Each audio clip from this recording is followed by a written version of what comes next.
Hello, and you're very welcome back to Take a Pull podcast, episode 37, where we will be reviewing the just gone Cheltenham Festival, all 4 days, which Dec and I attended.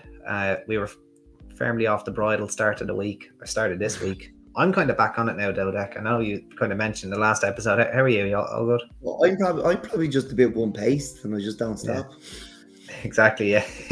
I had a good week. Yeah, we had a lot to drink. It's a hard week when you're on it.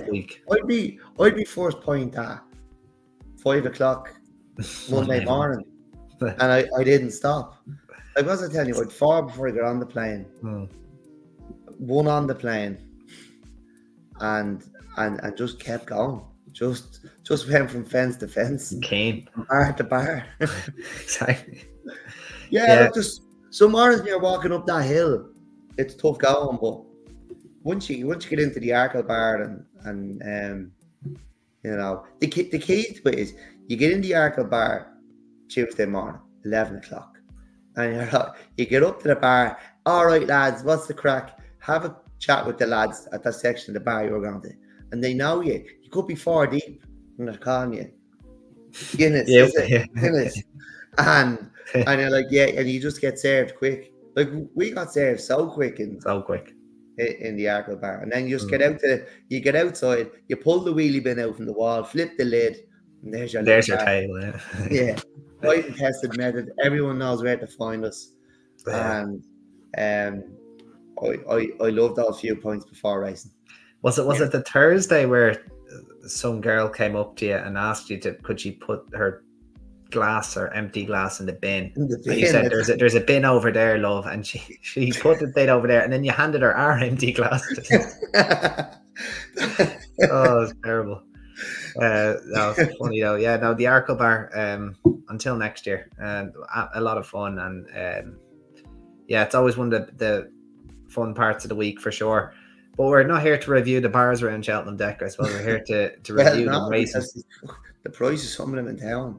Oh, stop, yeah, it's mad. Well, we could talk about the crowds if you wanted to. There's nothing stopping us. If you want to talk about the crowds, if you want to get political, we absolutely can. There's no real we're going to shoot from the hip here with this review. But let's start off on that. Like, the crowds were, I've no problem with the crowds being down. I'd cut the number of tickets. I'd have the crowds down. It's much easier to move. Friday's uncomfortable. It's so uncomfortable. Yeah. Wi-Fi doesn't work on Friday. The Wi-Fi wasn't working. I don't think it was that the crowds are down. That it just didn't.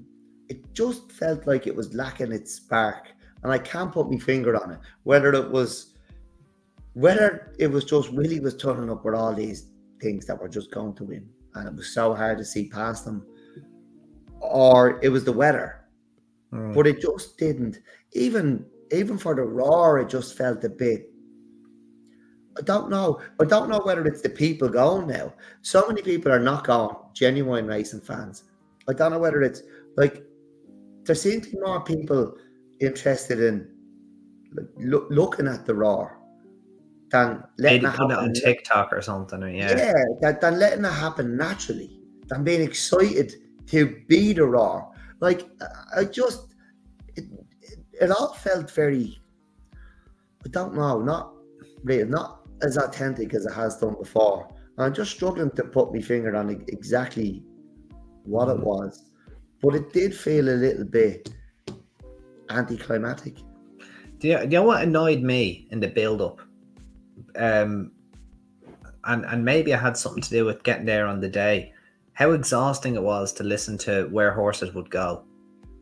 Like, I can't see this being the Olympics of our sport, but not knowing where Ballyburn was going to run until the Thursday before the meeting or something, or whatever it was. Like, that is, like, that's just nonsense in my opinion. But, and maybe it does, maybe the schedule's too bloated now. Maybe that's another thing. Maybe we're missing matchups, or like that could be another, you know, something that, especially with National Hunt racing, you get more matchups on the flat now. Like you do. Yeah. And I also think it's gone a bit like modern Christmas. Christmas now starts the 1st of November, and it's too long and it's too big. And by the time you get to be, you're tired of it. And Cheltenham started Friday night. Like, Ballybourne still has to go and win at Punchestown. But people were guessing what Chase he'd come in next year. He might stay hurdling. You know, before he has finished the season, people are backing him to run at piss poor odds, by the way, to run in a Chase next year. It's began already. It's too long, and it's just, it can be a bit draining. A bit, yeah. I think that is another thing. Like, you have to listen to a lot of nonsense, but then again, you can choose not to, I suppose, as well. Just depends where you're looking. Will we move on then, Dec, to the Tuesday? And we'll rattle through this. So the Supreme Novices Hurdle for opening race, won by Slade Steele. I got the hunch that maybe the best horse in the race, or maybe at least the horse to take out of it, was second in Mythical Power. I think the ground beat on me. Like, I know he's by Out of Any Power, but any Power was bred to, you know, do a job in the flat, and he's obviously by Galileo. What was your thoughts on the Supreme? It's very, very rare you see a horse, a Willie Mullins horse, being beat when they hit the front like that.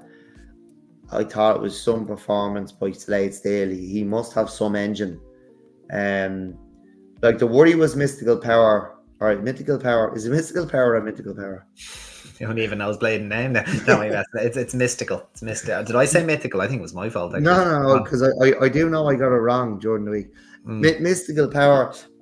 The worry was the jumping, but when he hit the front, when the jumping was done, it should have been game over. But Slade Steele, for a horse who was keen early in the race,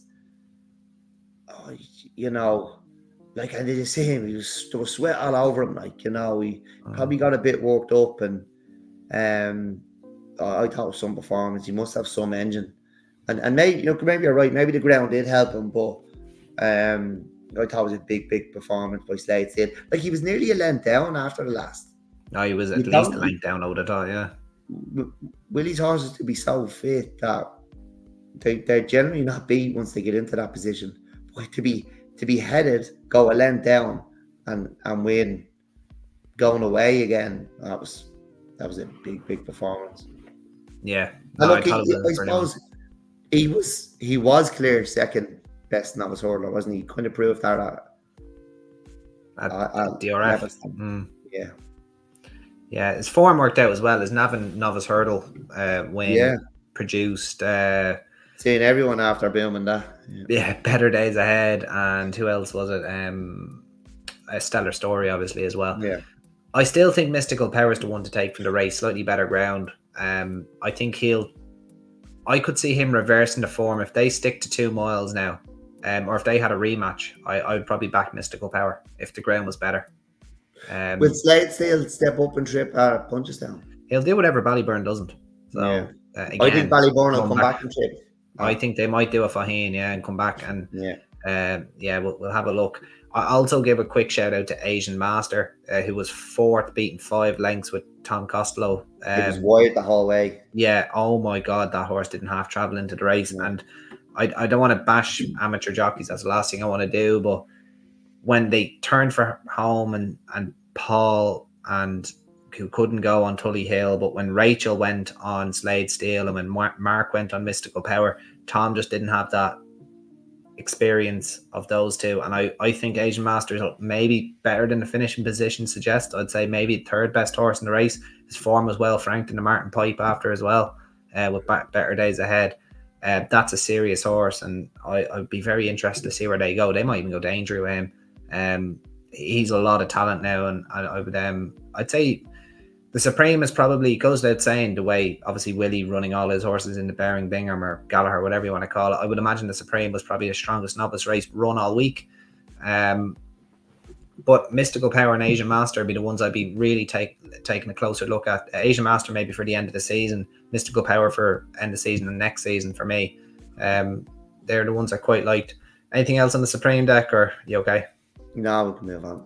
Yeah, cool. Gaelic Warrior, Arkle. God, we could talk about this one for a while. Some training performance is what I'd say at the start, but what are your thoughts on this?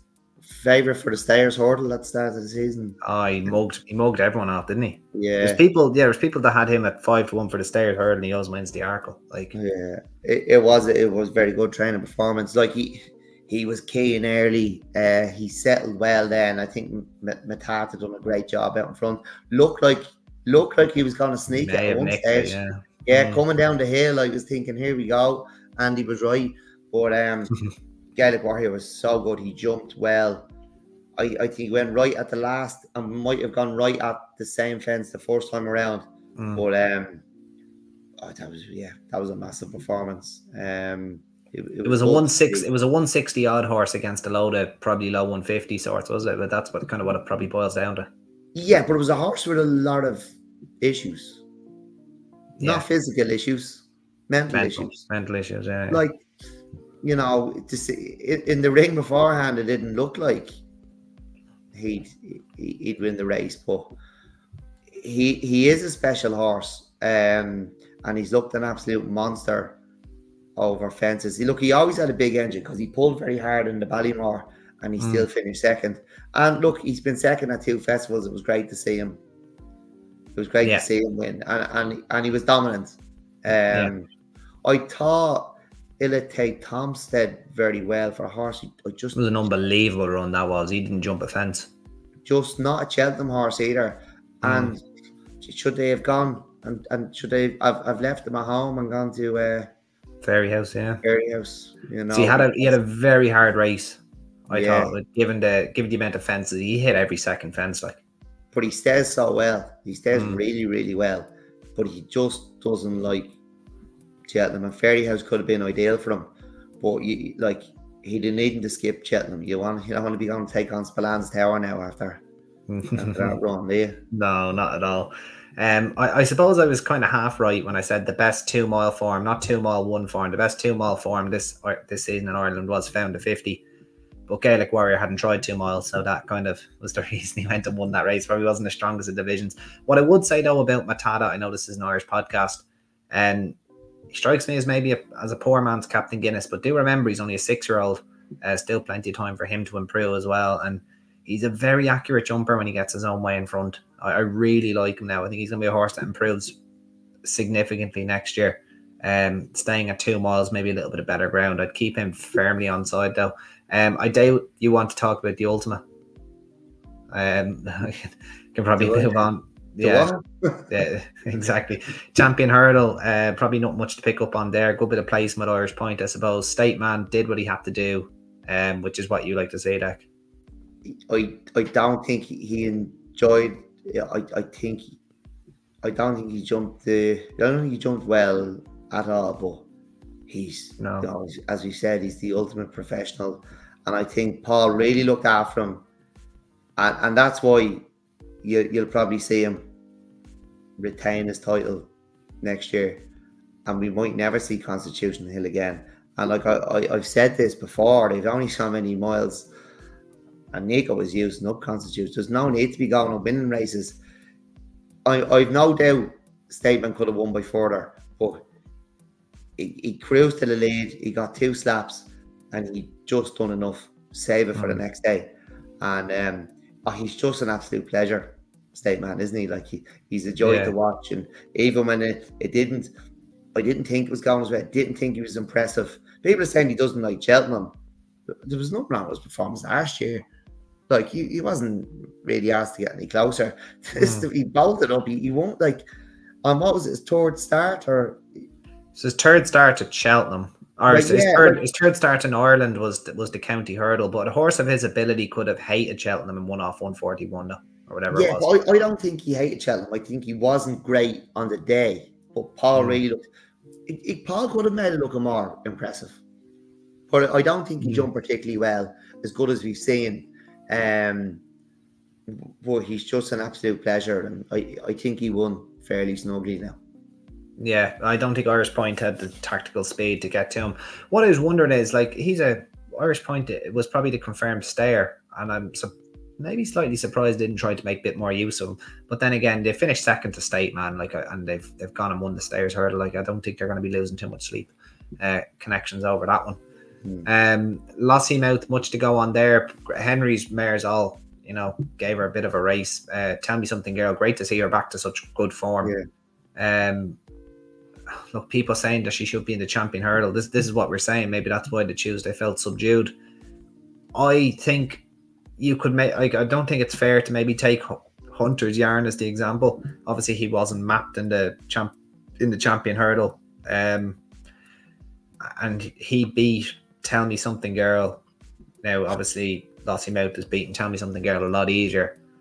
How do you think Lossy Mouth would have fared getting her £7? I don't think she'd have probably. I can't see her beating State Man. Even on that form, I think State Man would have pulled out. But look, I'm happy to be wrong.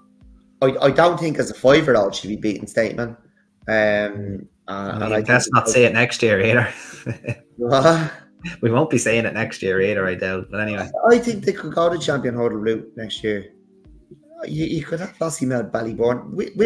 Willie ran fine against Hurricane Fly and Arctic Fire. You could have State Man, Lossy Mouth, and Ballybourne in the champion hurdle. It's constitutional, it'd be something else. Yeah, so I don't think she'd have beaten State Man, not as a 5-year-old. I think it was very, very impressive. I think Henry had his horses in such fine fettle, and I thought the three of them were a big, big danger to her, but she won very, very easily.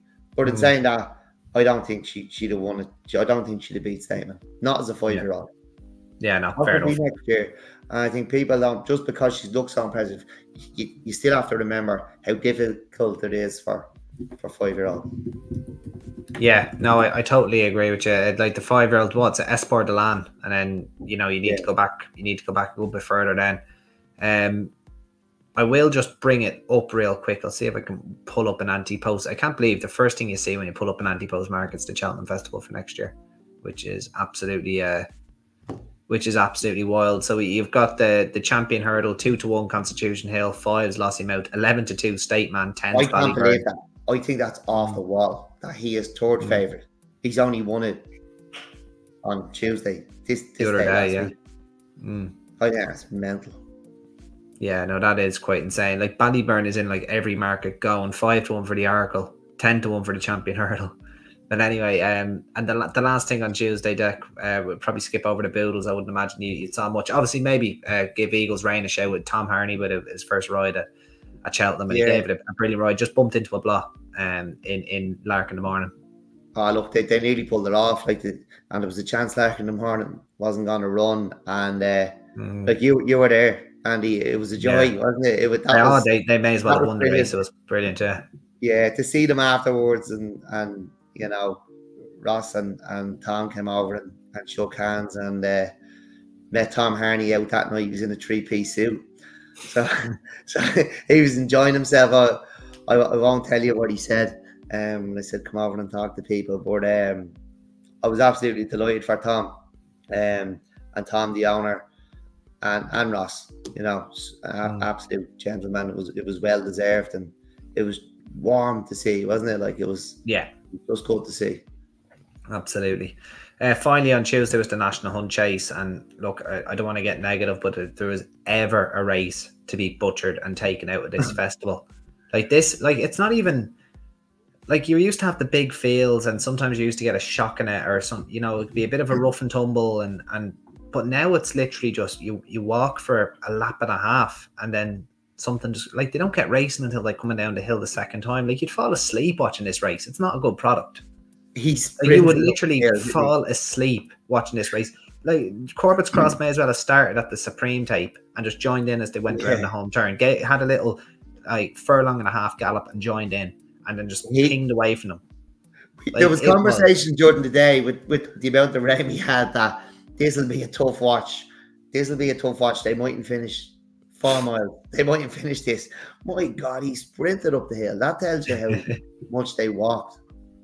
It was, which is the sensible thing to do. But yeah, absolutely. But like, does it deserve its place at the festival? Like, it's now a grade 2. How, I don't know. Like, go back to the old rules. Give the small person their day. Like, or put it over the cross country course, which they wouldn't have been able to do. It would have been cancelled this year. But look, even like, you know, it's taken from the Browns, and not many amateurs are getting to ride in the race anyway because of the crazy new rules.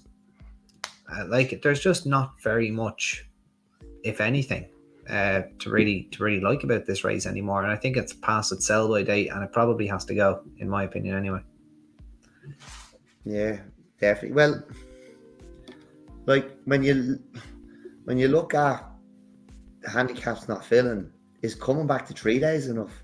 Could you go 2-day festival at the moment? Well, with the talent that's on hand, look, you could get some 2 day, but 3 days I think is probably the way forward. It's never going to happen now. Like, we are where we are now, but like this race, I'm sorry, I think it's past its sell by date now, in my opinion.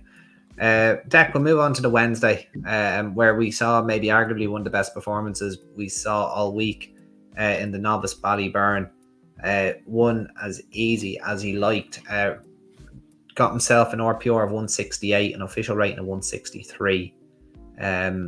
Really, really impressive. And we were talking about this during the week. I'd almost be shocked if he went chasing. Well, he was such a good hurdler on the day. Like, I thought he hurdled very slick. He was lovely. Mercury set the race up. Oh, I just thought he was ultra impressive. Yeah, ultra impressive. It was his hurdling that I was really taken with. So if he was mine, the way he hurdled, I'd be having a pop at the champion hurdle. I don't see how you couldn't with this horse, really. He's a 6-year-old, obviously. People are saying it's a Gold Cup horse. That's fair enough. But like, a horse of this talent, you go for a champion hurdle, and the year after, like, you can nearly just put him into, like, if he jumps, you can maybe start him in the beginners and then just, you know, pop him into, you know, ramp him up. He doesn't need a full year.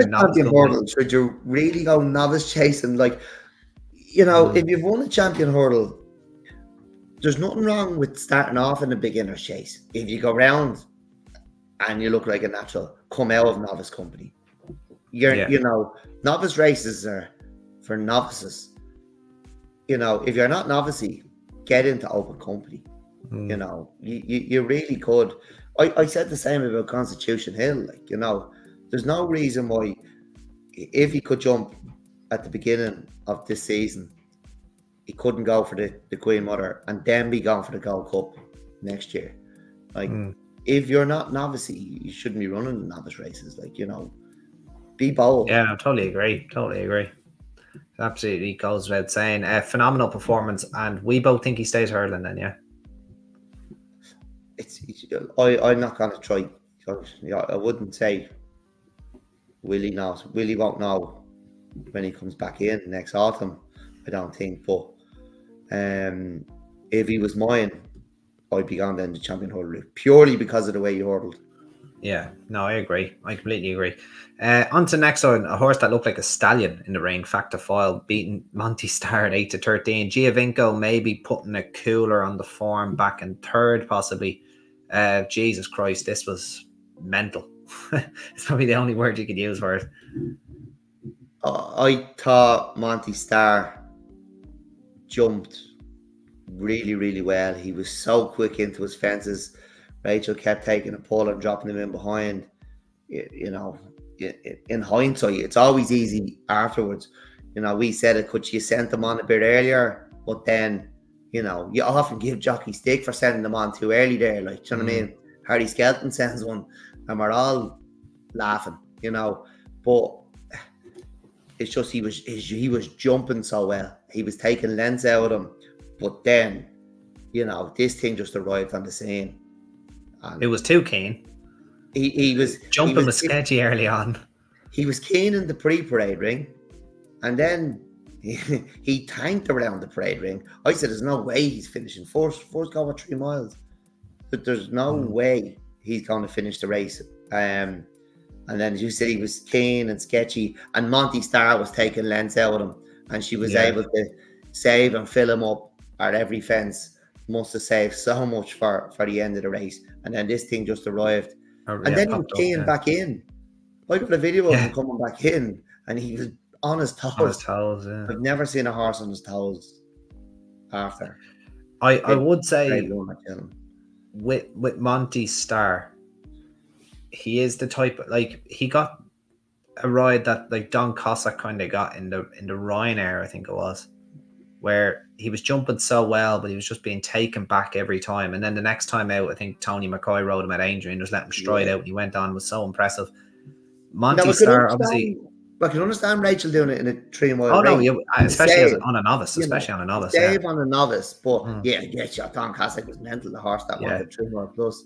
Exactly. But when next time, I'd say when Rachel rides him, she'll just let the rein out, because this horse isn't keen and he's such an accurate jumper. I'd say Rachel just let him stride on.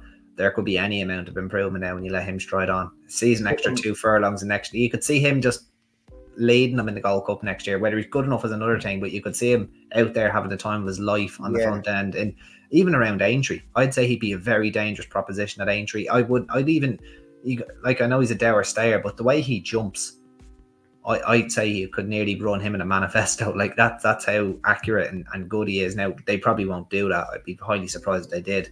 You could run him in open company. You could run him in open company because of his jumping.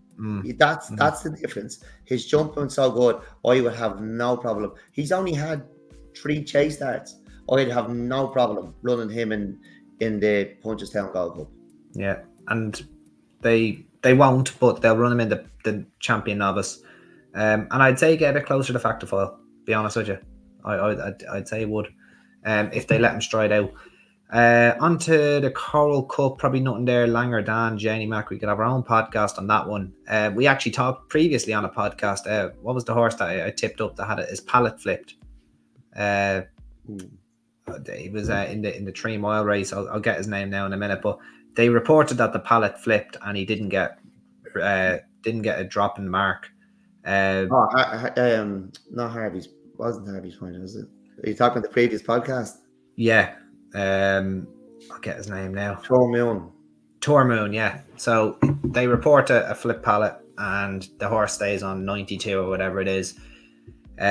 This horse bleeds from the nose, like no more obvious ailment than bleeding from the nose, and then they report ulcers and he gets dropped back down to the mark that he won it off the previous year and goes and duty bolts up, arguably runs a career best.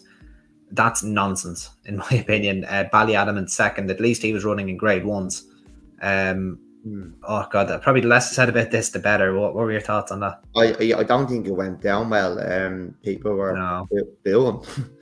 People were booing him.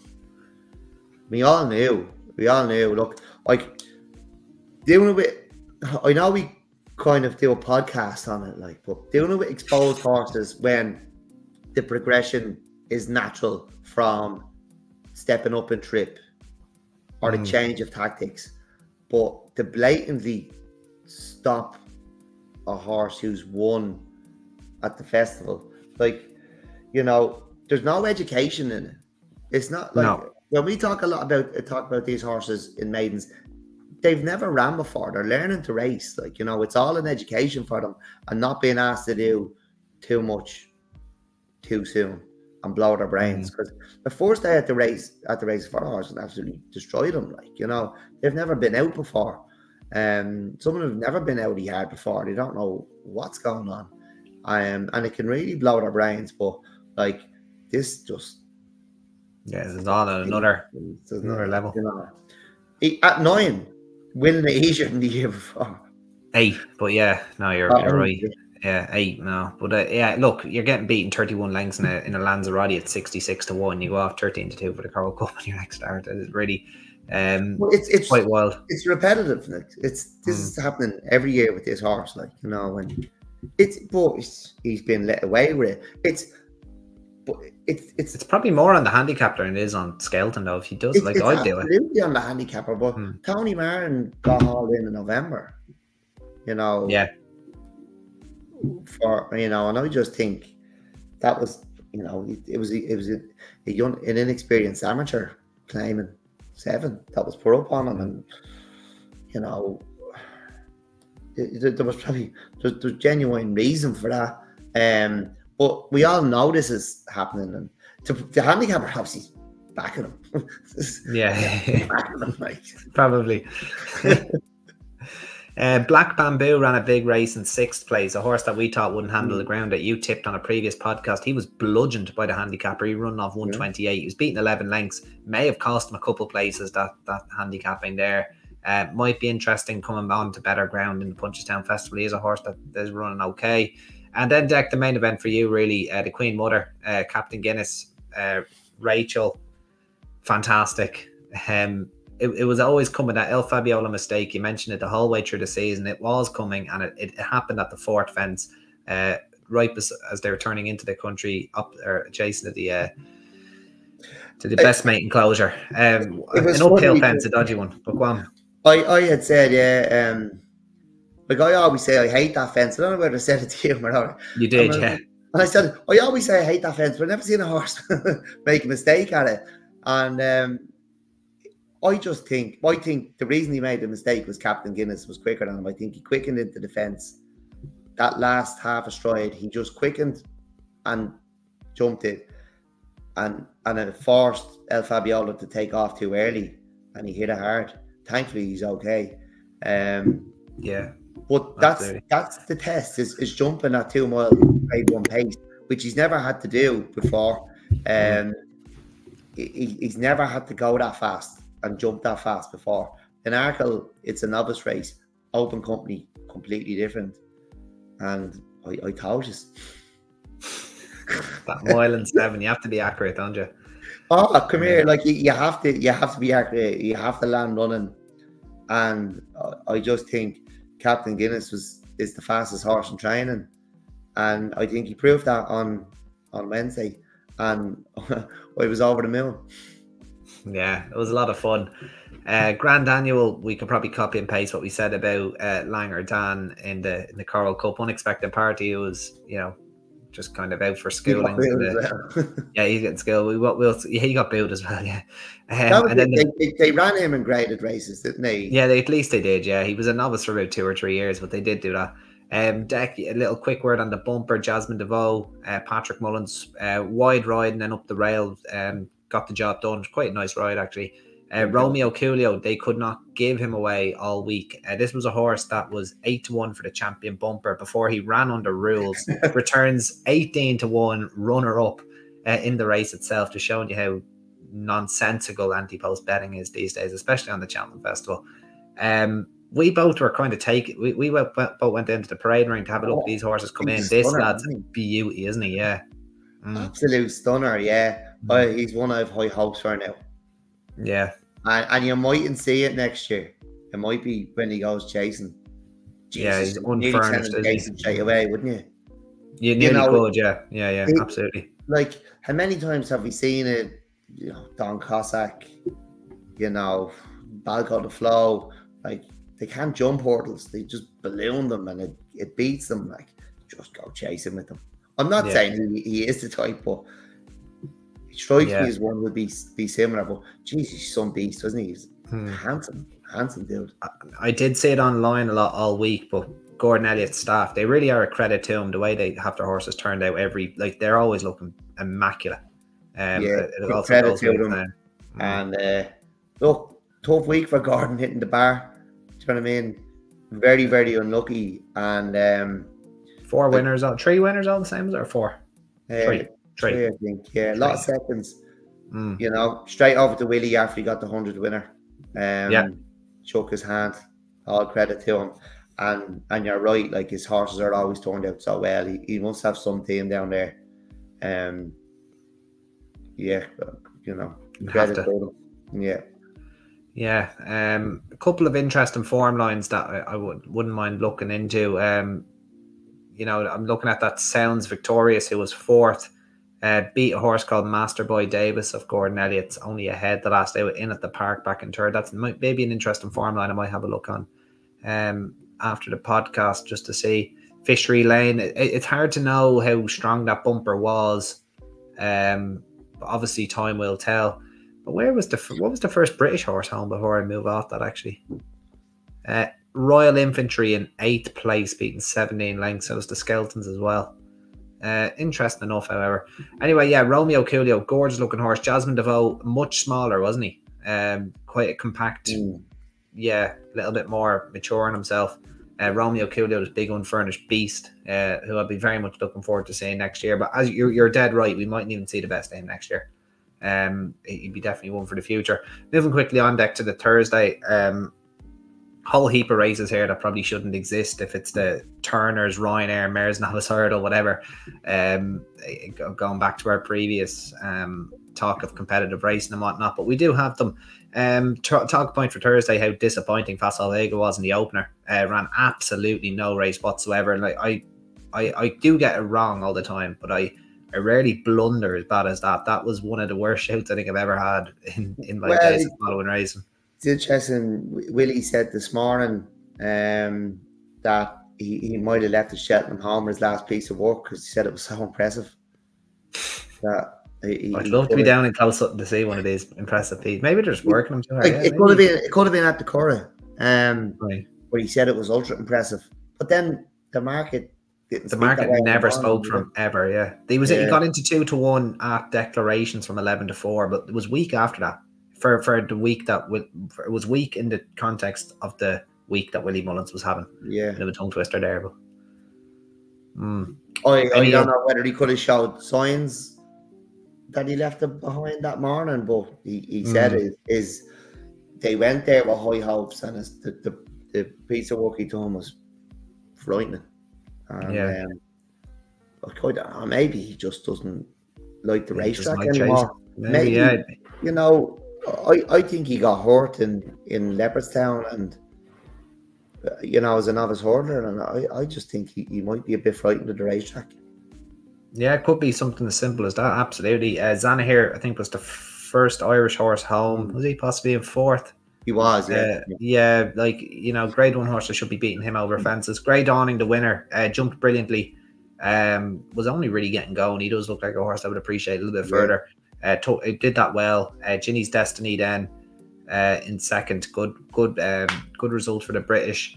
And look, they rolled the dice with Iroko. They were probably asking a little bit too much from him. If he was mine, or if I was in charge of him, he would have been up to air for their Grade 2, or maybe just into a winners of one race. Maybe the view of taking Aintree or Punchestown on board. But look, the experience will hopefully stand to him. Hopefully he didn't have a bad experience. I don't think he did, but asking an awful lot. Grey Dawning, nice horse though. Which was a good day. For these two training performances, Skelton, you have to applaud. This was impressive. Yeah, absolutely. Jekyll and Hyde stuff. Eddie, I think I went to bat for Monmoral in many of these Cheltenham handicaps this season. I didn't have him down as my pretemps winner. Didn't actually know he was running in the race until he went by the line. So in his blinkers.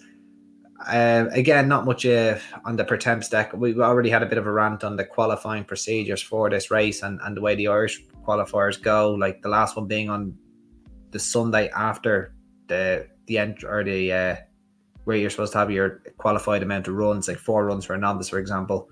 It's the Sunday after at Nason testing ground, and we only have 3 qualifiers, 12 horses from this country. Won't repeat myself any more than that, but you've probably no thoughts on the pretemps now. I was delighted to see Popova plug on the way she did. Having said many times on here that how tough and honest she is, and how fun it is to follow these tough, honest mares that might not be Grade 1 class, but they're certainly listed class. And on ground she absolutely hated. It was I was happy to see her plugging on up the hill and showing all those qualities you can fall in love with, because they are the type of horses that I do fall in love with. It's not the top class mares, it's those ones who just wear their heart on their sleeve, and she's one of them. And to help that, we our owner's an absolute gentleman and spent a lot of time with us on Friday. And complete gentleman, absolute credit to them, two young gentlemen. So absolutely, really enjoyed that. No, couldn't agree more. And with a bit of luck there, Popova, I think she's chasing is in her future possibly as well, but hopefully they have another good opportunity. I'm not sure. Like she's one to keep an eye on now going into spring onto better ground. I'm not sure what the plan is. I don't know whether anything was mentioned, but like she could go to entry or Punchestown, couldn't she? She'd be one I'd be happy to back again this spring. Yeah, no, I agree. Moving on to the race, the Purgatory Grade 1. Protectorat, who's coming back from Gold Cups, beating last year's winner on Violin, Conflated, who probably should have been in the Gold Cup, Cabadano, who probably should have been in the Gold Cup, Stage Star then 5th, a High Senior, who probably should have been in a Gold Cup, Fildor probably should have been in the Champion Chase, Hitman and Banbridge back there as well. So you might actually know how I feel about this race after mentioning that. But look, as I said, they went hard, and this was a good training performance in all fairness from the Skeletons to get this horse back. Any thoughts on the Ryanair other than that it shouldn't exist?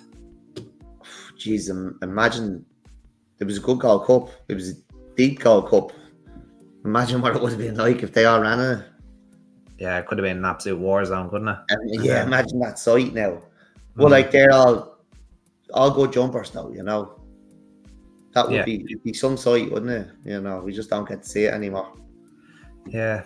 Like we could have had this brilliant race at Aintree, is usually what I would say. Over the 2.5. But anyway, no, brilliant for Protectorat and Connections. It was a fantastic double for Connections, Sir Alex Ferguson, Johnny Hales, etc. Tehupu, 5-4 favourite, beat Flooring Porter in a decent enough stayers hurdle, entertainment wise. We'll obviously talk about the ride Keith Donoghue gave on the front end to Flooring Porter was just poetry. He just got run down by the young whippersnapper Tehupu, who now probably has this division at his mercy now unless something comes from the novice ranks. Fantastic performance. Obviously needs to be fresh. So if you do see maybe Aintree or Punchestown, you could possibly take him on. You could get a crazy result further we go into the spring. Anything else you saw him behind there, Dec, or were you just happy to see two very good horses battle it out in up the hill? I just really enjoyed that, and you know, I think the two of them have been the two best jockeys all season, and it was a joy to watch. That was one I really did enjoy. Yeah, and another shout out to the Gilligans. Buddy One ran an absolute blinder. It was his first run off a break. This horse has been on the go for a long time. He deserved his 77 days break. He rewarded Connections with an 8-length fourth behind Home by the Lee, Flooring Porter and Tehupu. I think John Gilligan said that this could be a grade 1 chaser. So it sounds like Buddy One is going to go chasing. I'm looking forward to seeing that. And he is a very, very likeable horse. Really wears his heart in his sleeve. And I really do hope he takes the chasing because, you know, Buddy One's the horse you like, and the Connections you like to see have a good horse as well because they'll run it. And you know, they don't mind aggressive campaigning. And this is a perfect example of a horse that's been aggressively campaigned and has continuously came forward and has now finished fourth in the Stayers Hurdle, and they think it'd be an even better chaser. So I'm very much looking forward to seeing that.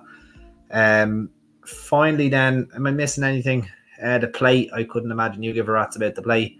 And then I don't even remember watching it, to be honest. Yeah, and then a bit of a disaster that Don actually I thought Life in the Park flew home. He was a definite in the play. He's in the Irish National. It might come too soon for him, wouldn't it? Is he in it? Yeah, I'd say. I think he is. Yeah, he absolutely flew home. Now he was a definite eye catcher, I thought. Right. Okay. He got Mikey O'Connor rolling, didn't he? He did. Yeah, he did. Yeah. He could be maybe one if Henry de Bromhead sends him to Aintree. There's the 3-mile handicap chase before the Grand National, isn't there? Give him a little bit more time and going up and trip, and he does like spring ground. He did win at Listowel as a novice, didn't he? So maybe a race like that for him could be where they look. And then in Excelsis Dio, or I think I'm probably butchering that, but he was badly hampered at the top of the hill, flew home for 5th. I think Harry Fry trains that. That's a winner next time out, over 2.5 miles. They might go Topham Chase. I don't know if he's entered. I'll have to check that up, but he's definitely a next time out winner, I would have thought. Then the Don Run, holy Jesus, this race. Again, I'd call Facile Vega a blunder on my part. That was a total blunder. I just got this race wrong in the sense that Paul Townend and Jack Kennedy just looked at each other.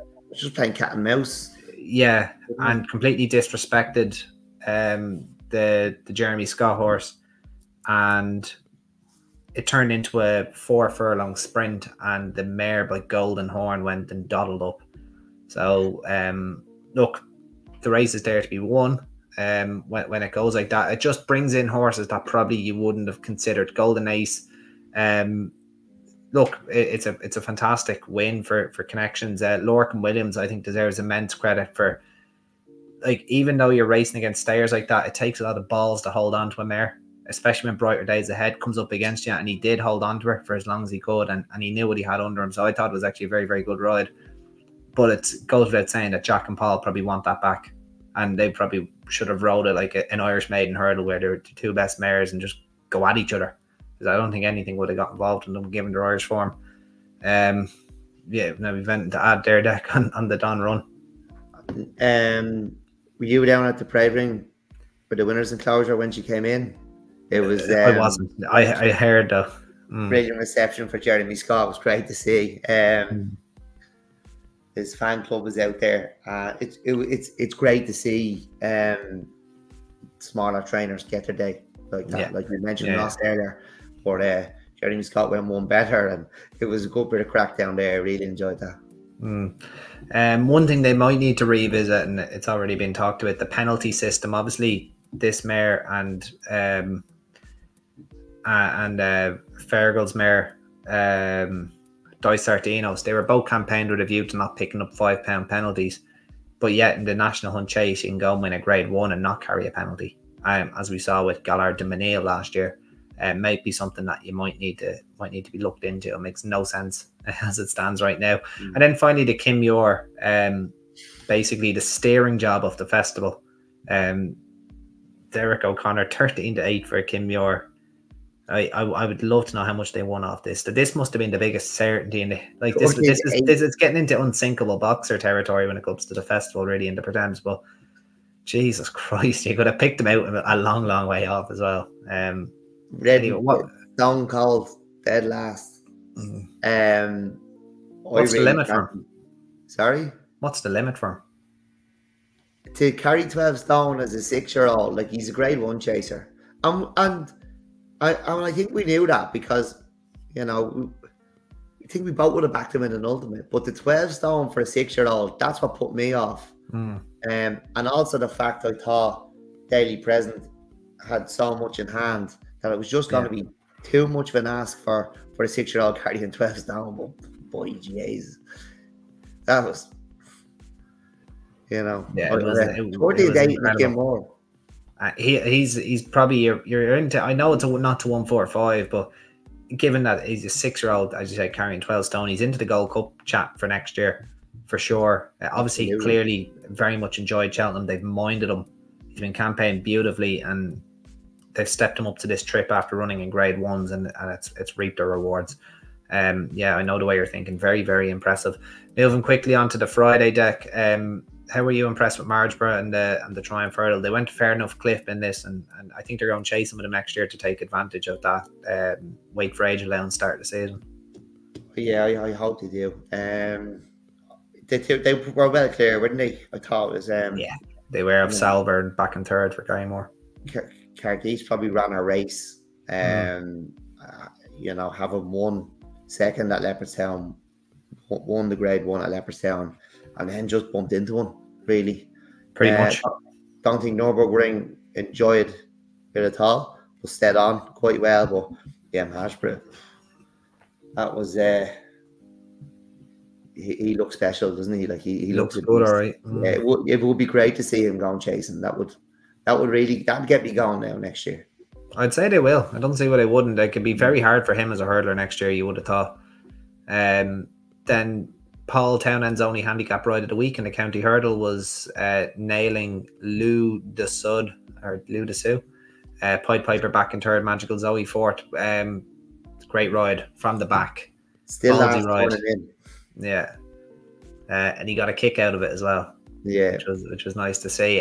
For another horse aggressively campaigned, Melbourne Cups, Galway in the summer, then to Cheltenham in the winter, into the spring. Like, it's a very, very aggressive campaign, and great to see. very unique campaign.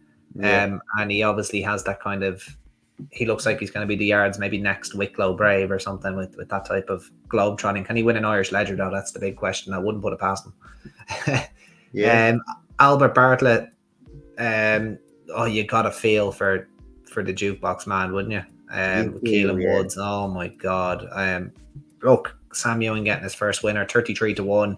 Dancing City back in third. I can't say, I'll be brutally honest, I can't see this being the strongest Grade 1 you'll ever see.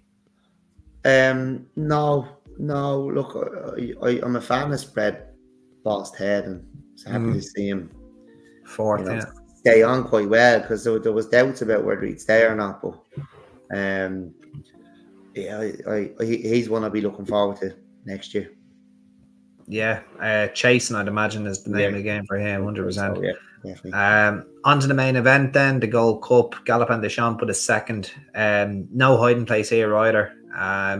Maybe a bit unfortunate that it was a weird unseat that Faster Slow had. It would have been great to see him stay up and see where he finish. And then he was going very easy. It was way out, but he was going very, very easy. And look, he'll be the one that's fresh going to Punchestown. He'll take all the beat. I doubt we'll see Galopin at Punchestown this year, will we? He looked knackered after. He looked very, very tired, and as he should. It was a massive performance, and I still think for a horse who was tired, he hit the line quite hard in a nutritional race like that. Sometimes you can see the walk over the line in the Gold Cup. I thought he hit hard enough now for a horse who was tired. And I suppose he wears his heart on the sleeve, and the campaign he got, there was doubts about him.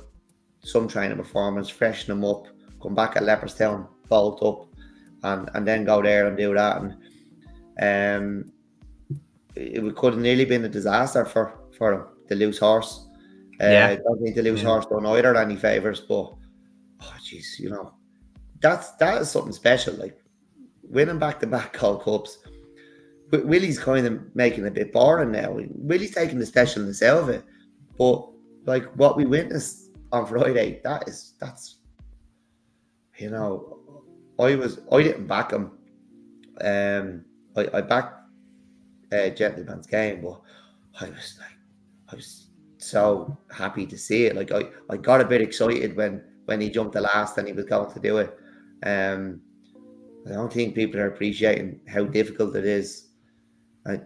The scary thing is now, for a long time he couldn't win it, but Willie has worked out winning the Gold Cup now. So 4 of the last 5, is it? Or is it more? Yeah, so Albert 4 of the last 6. 4 of the last 6, is it? Henry won 2 in between. Oh, sorry, he did, 4 of the last 6. Okay. And Willie might be his own worst enemy. He might be taking the gloss off all these special achievements. It's all Willie's fault. It's all Willie's fault, yeah. It's all Willie's fault. Cheltenham is boring. No, look, I got a bit excited now that it just, I wanted to get as close as I could to see him winning a second Gold Cup, and I think it'd be a tough ask now next year because I think he can do it. I hope he can, but I'd say that one will leave its mark on him. They spoke of it all last year about him to leave its mark. I'd say that one, he'll feel that one. But the horse is so tough and genuine.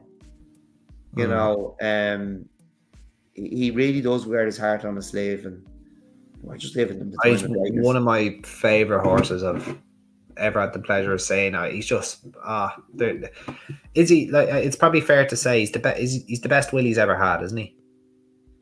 He has to be. He has to be. Hurdler or chase. Now doing photos is the other Grade 1s he's won. Yeah. So he has to be.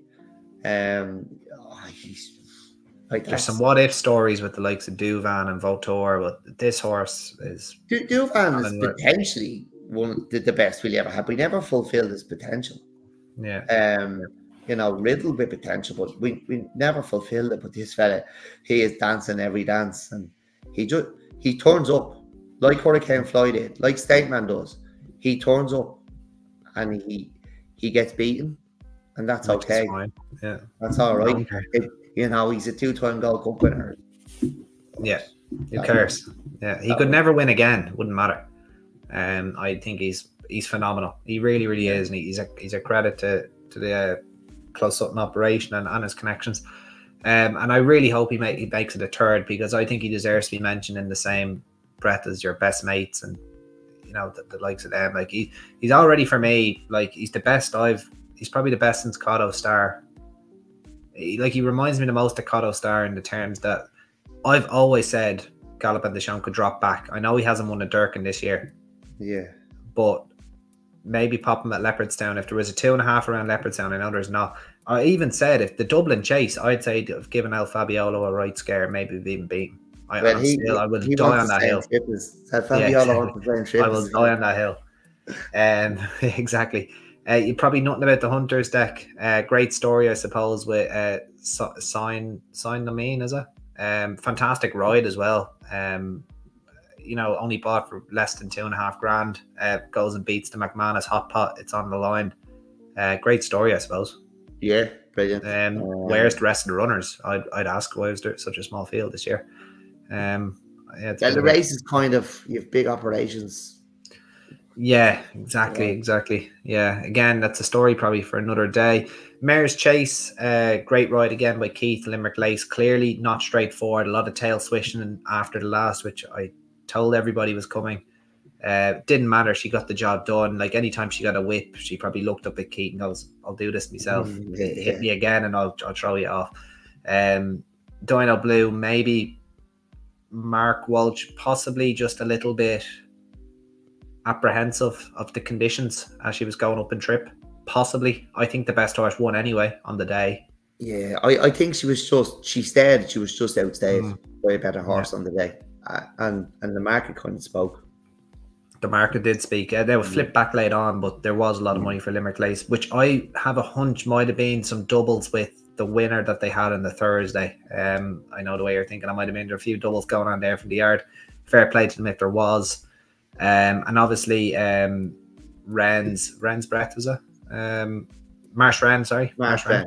Yeah. Marsh Wren, excellent run back in third. They should be very, very proud of that effort. And look, you never know. She might still even keep progressing. 8-year-old, like, why not just keep going with her? Obviously, ground very, very important to her. And then Dec onto the last race. We wrap it up there, right? Yeah, wrap it up there. Thanks for listening. Oh God, I don't even want to talk about this one. This was sick. It was a nice journey. Yeah, I enjoyed the journey, and almost anything that was won during the week went on. God, you're nearly counting your money. No, he was paddling, just a little bit keen, a little bit inexperienced, and yeah, the more kind of the more coming down the hill, it was all over. I thought he was just going to go away from him. It was a good ride by Mikey. Yeah, just ran out of puff late on. I've no doubt about it. If they met later on, maybe over fences or something, like this horse, once he just fills out and strengthens out, he'd be a very, very good horse. Better days ahead. We can give a shout out, I suppose, to Emma Nagel and her family. They bred him. So a nice little feather in their cap, breeding the Cheltenham Festival winner. Congratulations to them. And Quite a Bourbon, only a 5-year-old. Worth noting. So it could be a hell of a lot of improvement there. I would say, like, obviously the Martin Pipe is usually a strong race. Answer the Cape, obviously a huge run for Terence O'Brien's horse with John Shinnick in 4-2. I'd say this was a way, way above average Martin Pipe. I'd say these are 4 very good horses. And I'd say they're 4, it goes without saying, but I'd say these are 4 horses you could comfortably put in your tracker next year. And I'd say maybe 3 of the 4 of them at least will be graded chasers, graded novice chasers. No problem whatsoever about that.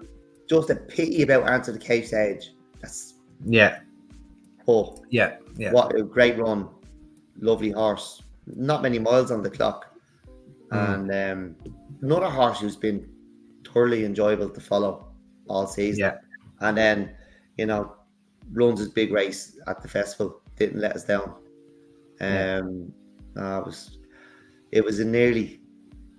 Yeah, a nearly. But look, there's always next year, and there's always fences with Waterford Whispers. Who knows? But anyway, we'll wrap it up there, Dec. I will ask you really quickly. And you've already laughed at this one. Horse for next year. Horse that you want to keep on side of Cheltenham next year. I wonder who you're going to say.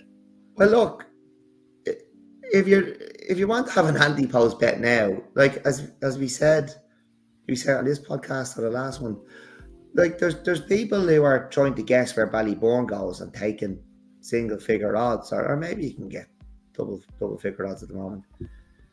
Captain Guinness can only run in one race at the festival. He can't run in any other race. He won the Queen Mother on Wednesday, and he's available at 33-1. Like, he's also not going to be 33-1 if he's there on the day. Even if he could have 3 P's beside his name, he wouldn't be 33-1 on the day. Well, he'll be 16s, and they'll punt the ears off him again. And I think he could be better next season. I really do. Like, with proper new milers, they can keep getting better with age. But like, if you feel the need to have an anti-post bet, he's 33-1. Have a go. If he's fit, he turns up there. He can't run anywhere else. As you said earlier, Ballybourne could run in anything. Could nearly run in the mares, you know. So just stop trying to be too clever. If you need to have an anti-post bet, have her on Captain Guinness. No, look, I think that you're hitting nail ahead. You're dead right with the horses that the first 4 home in the market. They're well worth following next season. Yeah, and I might even say that Waterford Whispers or even Quite a Bourbon. You know, like if you're getting 33s or bigger on any tree of them for any of the novice chases, you probably be sitting on some decent tickets. Probably at the 2.5 mile range.